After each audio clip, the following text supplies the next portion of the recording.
Shalom saudaraku, apa kabar? Kembali berjumpa di acara kesayangan kita Live Study. Sebab orang yang berhenti belajar, berhenti bertumbuh. Sebelum kita meneruskan pembelajaran kita pada kesempatan ini, mari kita bersatu di dalam doa.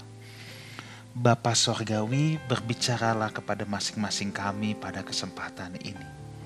Dalam nama Tuhan Yesus kami berdoa, amin. Saudaraku, kita meneruskan pembahasan kita. Ya, pada kesempatan ini saya ingin mengambil dari Injil Matius pasal 22 ayat 1 sampai yang ke-22. Pada bagian yang pertama ini kita lihat dulu ayat 1 sampai 14. Ini perumpamaan yang sangat terkenal saudara ya. Yaitu perumpamaan tentang perjamuan kawin.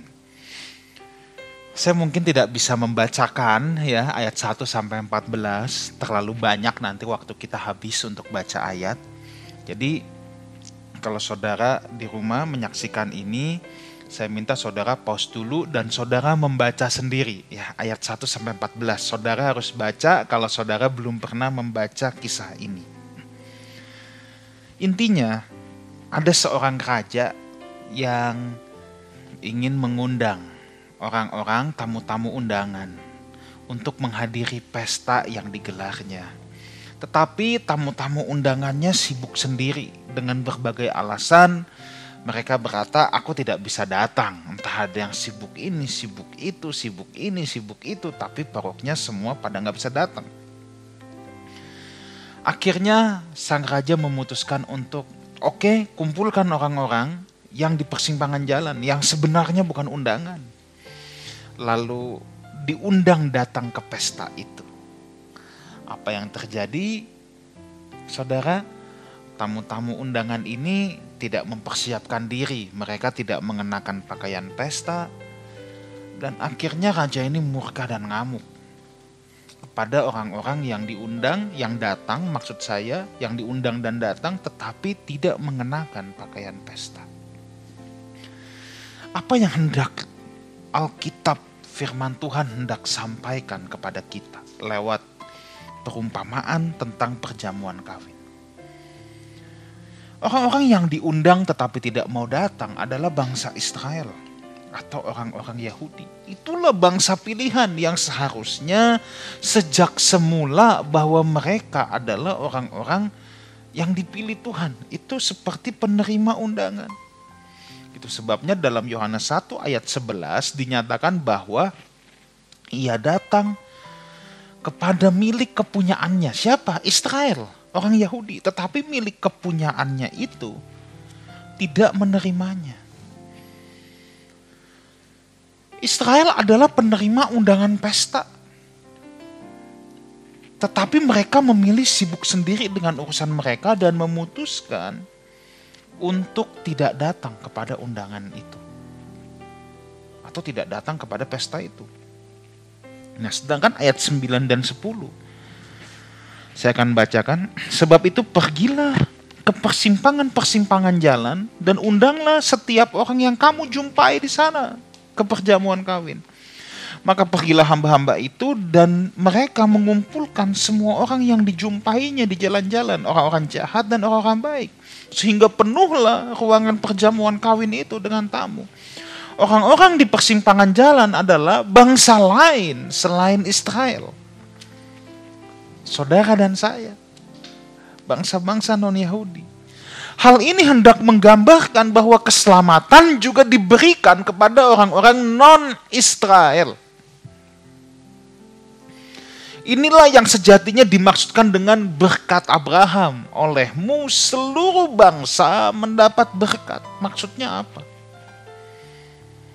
Ini bukan berkat jasmani tapi keselamatan. Sekarang bukan hanya keturunan Abraham darah dan daging, tetapi juga keturunan Abraham secara rohani. Bangsa-bangsa lain memiliki peluang yang sama untuk memperoleh keselamatan.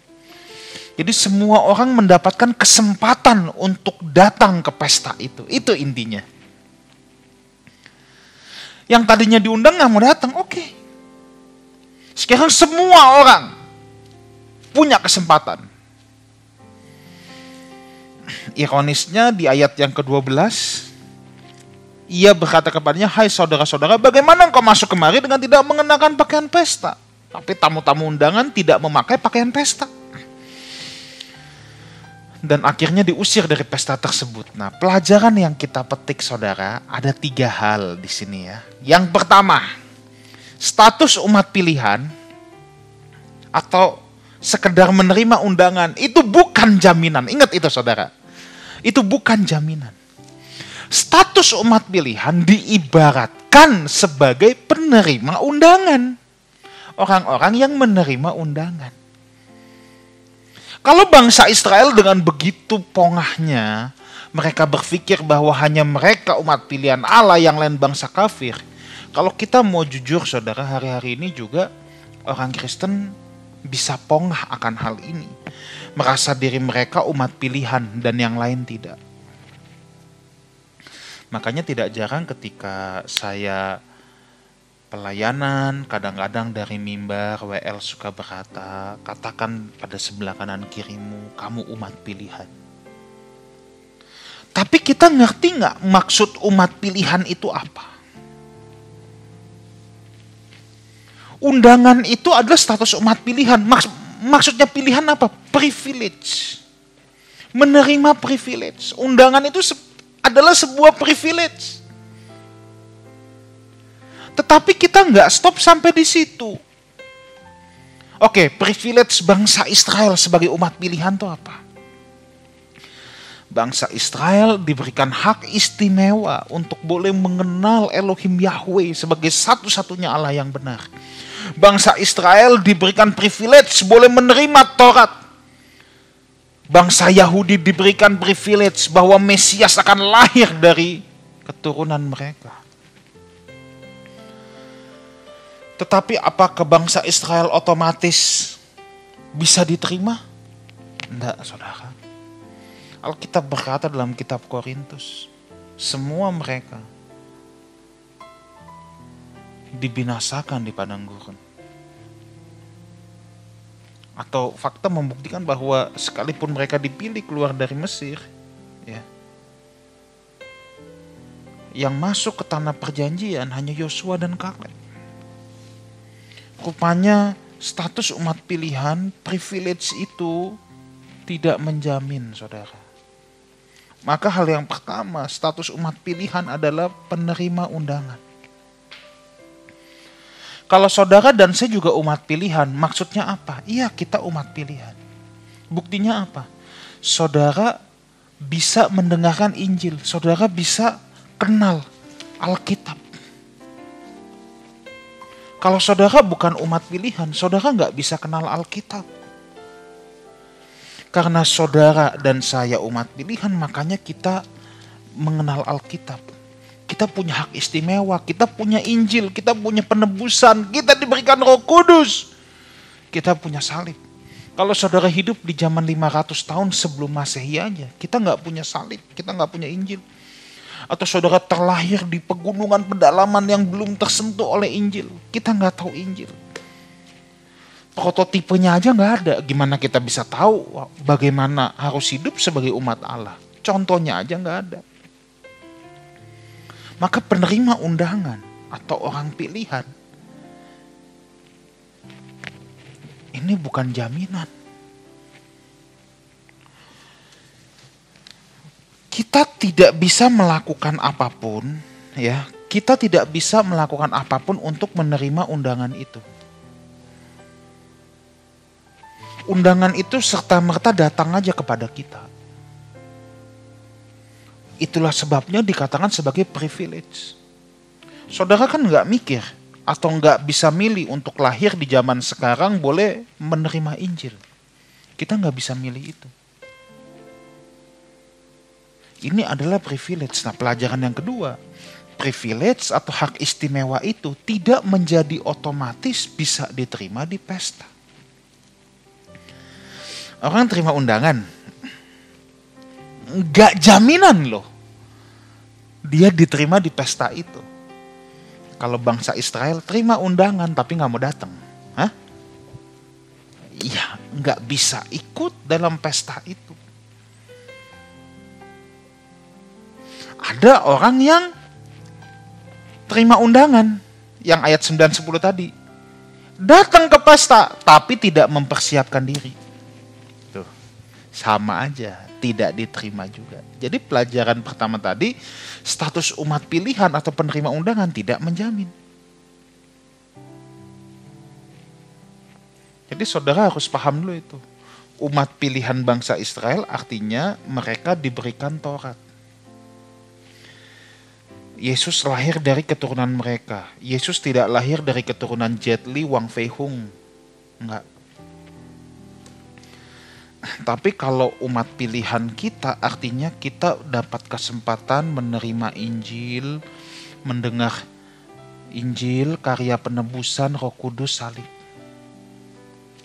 Tapi itu enggak otomatis pelajaran kedua. Tidak otomatis kita diterima. Itu hanya undangan itu adalah hak istimewa menghadiri pesta. Ya, wah, kalau ada orang bikin jamuan nikah, ya sekarang zaman COVID mungkin tidak bisa besar-besaran. Kalau dulu jamuan nikah, kalau pejabat orang penting, wah, orang kalau terima undangannya bangga. Weh, gue diundang loh, anaknya pejabat ini kawin, kan gitu. Undangan itu hak istimewa, saudara. Tanpa undangan saudara masuk pun tidak boleh. Tanpa undangan saudara masuk pun tidak boleh. Kalau saudara diundang gak mau datang, ya saudara tidak bisa mengikuti pesta itu. Tapi kalau kita datang terus pakai baju bolong-bolong, compang-camping, pasti diusir security. Baru turun lobby juga udah diusir. Jadi menerima undangan tidak otomatis bisa diterima di pesta. Ya katakan di ballroom mulia. Saudara terima undangan, tapi saudara pakai kaos oblong, kaos tidur oblong, yang sobek, sendal jepit, celana pendek. Belum sampai lobi pesta isi buku tamu. Begitu turun di lobi udah diusir keluar sama security. Mungkin kita bilang, tapi kan aku bawa undangan. Tapi gak bisa. Jadi privilege atau hak istimewa tidak menjadi otomatis kita bisa diterima di pesta itu. Undangan itu hak untuk menghadiri pesta. Tapi apakah bisa diterima dalam pesta itu adalah hal yang lain. Untuk bisa diterima di pesta itu kita harus berdandan, mempersiapkan diri supaya layak di pesta itu. Dan sekarang kita akan menghadiri pesta perjamuan anak domba. Itu pesta terakbar sepanjang masa. Nggak ada pesta yang lebih besar daripada itu. Kan saya pernah menghadiri pesta yang luar biasa ya. Sampai saya bilang ini kebun binatang dipindahin ke ruangan sini ya. Merpati dilepas. Saya bilang wah ini jangan sampai kita lagi makan dia ngebom kotoran, repot juga nih. Terus dibikin kolam, ada angsa berenang. Tapi itu gak ada apa-apanya dengan pesta perjamuan anak domba. Nah saudara dan saya yang hidup di zaman ini bisa belajar kebenaran, menerima karya penebusan. Kita punya undangan itu loh untuk ke pesta anak domba. Tapi ingat, itu gak cukup. Kita harus mempersiapkan diri dari sekarang. Makanya dalam Injil Lukas, berdoalah dan berjaga-jagalah supaya kamu bisa tahan berdiri di hadapan anak manusia. Yuk saudara, kita harus mempersiapkan diri kita supaya menjadi mempelai-mempelai Kristus yang indah. Di pesta perjamuan anak domba itu kita bisa diterima oleh Tuhan supaya layak ada di pesta itu. Dan ayat yang ke-14, banyak yang dipanggil, sedikit yang dipilih. Menerima undangan sama dengan dipanggil. Banyak yang dipanggil. Tetapi gak cukup yang terpanggil. Harus menjadi terpilih. Siapa itu terpilih? Orang yang siap. Yang sudah menerima undangan itu dan dia siap datang dan siap. Dan siap untuk mendandani diri supaya layak di pesta itu. Itulah yang terpilih. Jadi dipanggil gak cukup. Saya dipanggil untuk menjadi hamba Tuhan dalam konteks memperlengkapi jemaat. Atau bahasa sekarang jadi pastor, jadi pendeta. sejak saya SMA kelas 3. Tapi panggilan itu tidak cukup. Harus habis dipanggil, saya harus mempersiapkan diri saya supaya terpilih. Saya tidak bisa cuman modal terpanggil Tuhan terus saya santai-santai. Saya nggak mempersiapkan diri, tiap hari cuman santai-santai. Saya mau ajarin apa ke jemaat? Saya mau bagikan apa ke jemaat? Apa yang saya mau impartasikan? Gak bisa. Dan saya melihat banyak orang yang dipanggil. Tetapi dia tidak bersedia mempersiapkan dirinya untuk menjadi yang terpilih.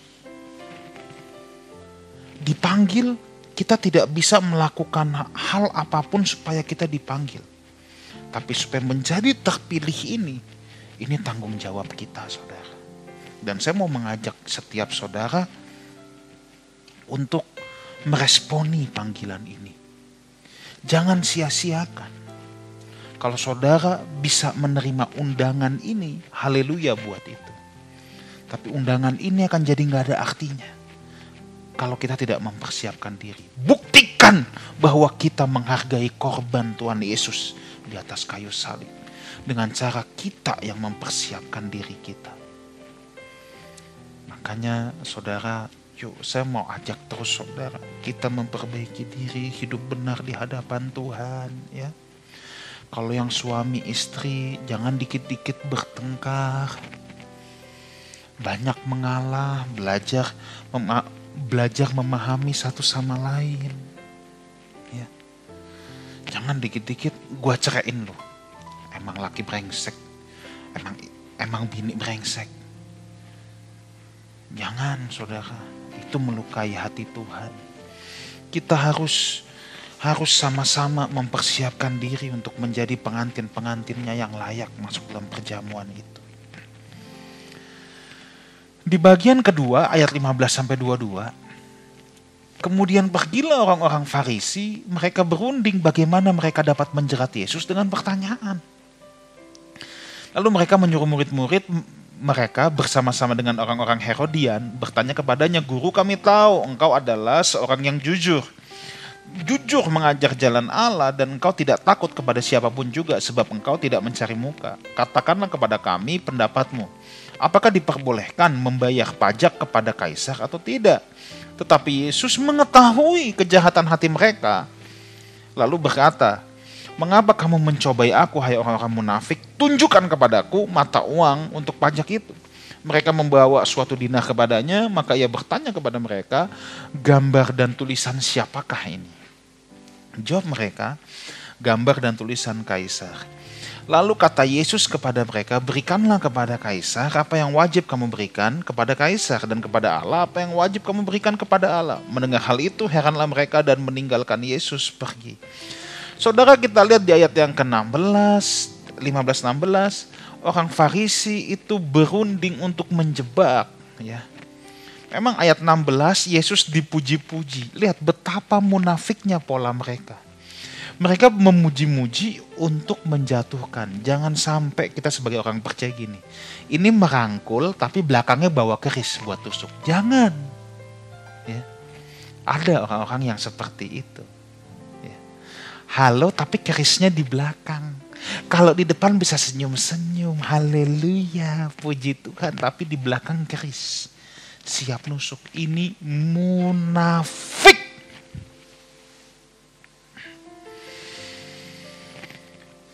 Lalu pertanyaan mereka, boleh gak bayar pajak? Nah, pertanyaan dengan kata diperbolehkan untuk orang zaman itu artinya ialah menurut hukum Taurat yang merupakan dasar kehidupan orang Israel pada waktu itu. Boleh atau enggak? Nah, nanti kalau saudara lihat di Lukas 20 ayat 20, cerita yang sama ya saudara ya, cerita yang sama. Itu dikatakan bahwa mereka ingin menjerat Yesus dengan pertanyaan ini dan menyerahkan kepada wali negeri. Nah, saya mau cerita sedikit dulu supaya saudara nggak bingung tentang latar belakang kisah ini. Bangsa Yahudi sepanjang sejarah kehidupan mereka itu telah dijajah oleh banyak bangsa asing. Tapi sejak dahulu kala, tidak ada rabi atau guru agama yang mengajar bahwa membayar upeti kepada penjajah itu salah. Karena di pandangan para nabi bahwa apabila mereka jatuh atau para guru agama ini atau para rabi atau para nabi, kalau mereka sampai jatuh ke tangan penjajah atau bangsa asing, itu pun atas perkenanan Tuhan. Tetapi pada sensus yang dilakukan tahun 6 Masehi, saudara, ingat sensus penduduk ya? Kalau saudara ingat Yesus sampai dibawa lari sama Yusuf ya. Nah, di tahun-tahun itu muncul ajaran baru, saudara. Muncul ajaran baru yang menyebar luas. Bahwa hanya Allah yang adalah Raja Israel. Karena itu mereka membayar upeti kepada penjajah dianggap sebuah pengkhianatan.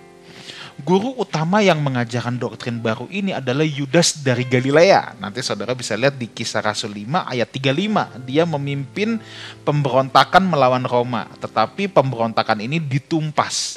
Nah, sekalipun pemberontakan ini ditumpas, tapi ideologinya tetap hidup. Jadi sudah banyak berkembang bahwa hanya Allah Raja Israel, kenapa aku harus membayar upeti kepada bangsa lain. Nah, umumnya mereka tetap percaya bahwa diperbolehkan membayar pajak ketika mereka hidup di tanah asing. Tapi persoalannya adalah mereka tidak sedang hidup di tanah asing. Kalau dulu Israel ditawan di Babilonia, itu kan hidup di tanah asing. Sekarang persoalannya mereka sedang hidup di tanah Israel yang mereka percaya ini adalah pemberian Tuhan kepada leluhur mereka, tanah perjanjian. Kenapa aku hidup di tanah sendiri tapi aku harus membayar kepada orang asing? Ini yang menjadi persoalan.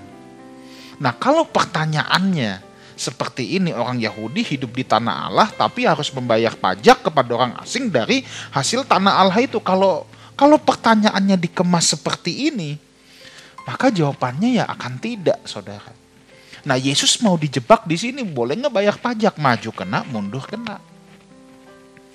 Kalau di Galilea tidak dipertanyakan pertanyaan ini karena orang membayar bea kepada wali Yahudi. Tapi begitu masuk Yudea, pertanyaan ini jadi hangat, saudara. Apapun jawaban Yesus akan dipertentangkan. Nah, motivasi orang Farisi itu memang menjebak Yesus. Selain itu juga mereka sebenarnya orang-orang yang tamak, serakah, nggak mau membayar pajak, saudara.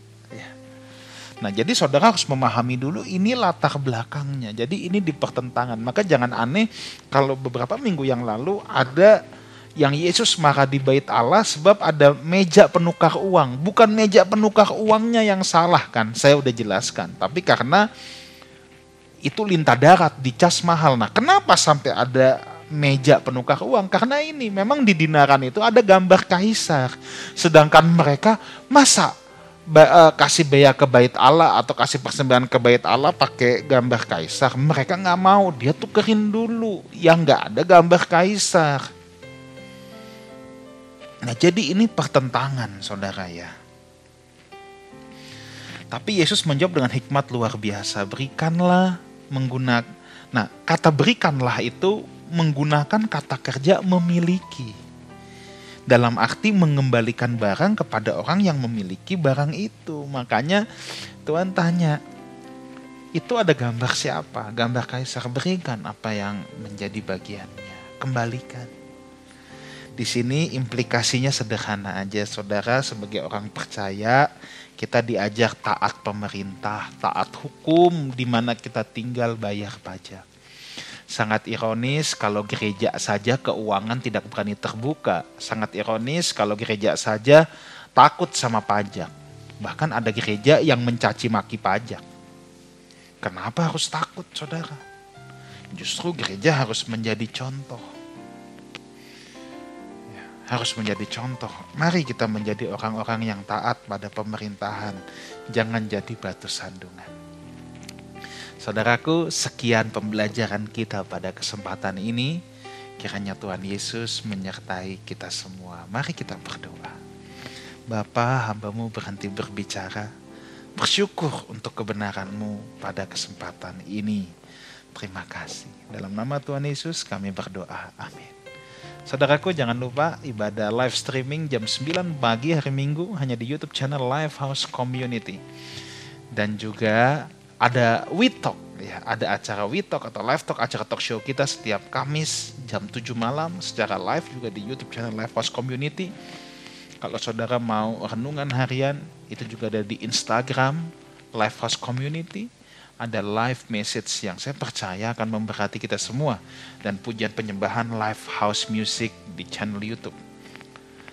Mari isi hari-harimu dengan kebenaran firman Tuhan supaya iman saudara terus ditumbuhkan. Sampai jumpa minggu depan. Live Study, orang yang berhenti belajar, berhenti bertumbuh. God bless you.